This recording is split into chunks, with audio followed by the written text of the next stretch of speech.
Hemos venido a Lanbide, oficina que muchos jóvenes de esta ciudad conocemos muy bien, para denunciar la situación que vivimos y presentar las propuestas que hemos preparado, los y las jóvenes, para responder a nuestras necesidades reales. PNV, PP eta PSrekin batera, hiri eredu neoliberal bat inposatu nahi izan dute. Kapital handiaren neurrira, eraikitako Bilbo bat. Multinazionalei eta kontsumismoari irekita, merkataritza txikia itotzen, eta langileen kontrako erabaki politikoak hartzen, enpleguen eta gure bizitzen prekarizazioa areagotuz. Ez dugu hitz egiten bakarrik gure etorkizunaz. Hiri honen etorkizunaz ari gara. Guk osatzen dugu etorkizuna hori. Etorkizuna eta oraina gara. Y es que la oferta del PNV y sus partidos comparsa para los jóvenes es esa, la de un empleo y una vida precaria, que nos obliga a dejar nuestros barrios y ciudades para irnos al extranjero, o animándonos a resignarnos y aguantar, como hacía el otro día el consejero Toña.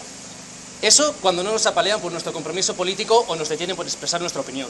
En Bilbo, el paro juvenil aumenta y 15.000 viviendas siguen vacías. Enplegu politikek enpresei gaztei baino mesede gehiago egiten diete.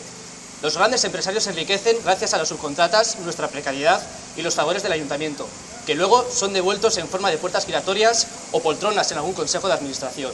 Y mientras, las jóvenes somos condenadas a la miseria. Honen aurrean, gazteok apustu argia egin dugu. Dena erabakitzeko, dena aldatzeko, gure tresna politikoa Euskal Herria Bildu da. Bilbon, alternatiba, eraldaketa Euskal Herria Bildutik pasatzen da. Sistema errotik aldatu nahi dugunok, badakigu borroken artikulazio bat beharrezkoa dala, esparru guztietan. Horretarako, emantzipazio integralerako burubide plana aurkezten dugu, gure benetako beharrei aurre egiten dion plana, udaletxetik eta kaletik. Las jóvenes de Bilbo lo tenemos claro. EH Bildu es la herramienta política para poder decidirlo todo, para poder cambiarlo todo. La alternativa en Bilbo pasa por EH Bildu. Para impulsar el cambio radical que queremos, es imprescindible la articulación de luchas en todos los ámbitos.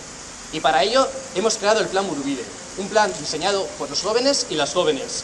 Un plan que responda a nuestras necesidades reales, para lograr la emancipación integral, incidiendo desde el ayuntamiento y desde la calle.